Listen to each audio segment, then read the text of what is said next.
What's up guys, it's me again. In this video I'm gonna show you how to hide mutual friends on Facebook.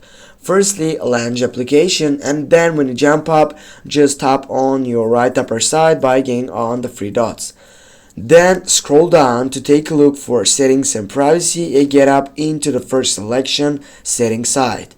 Go for it, scroll down, take a look for audience and visibility selection and go select the second section, how people can find you and contact you.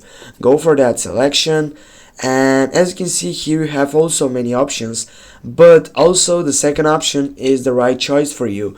Who can send your friend list? Go for it. Now as you can see it has three options, but if you go on see more it will get by 5 options. Now if you want to get and hide mutual friends, you have two options.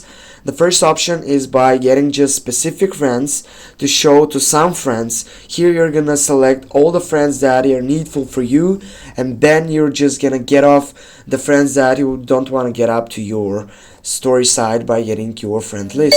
Get back now, and when you get up to this friend accept, here it will says don't show to some friends. Here it is also the option to hide these friends that you want to hiding from this section, and for example just your pump up into them, get back, and that is guys. Thanks for watching. Don't forget to hit that like and share the video. See you soon guys.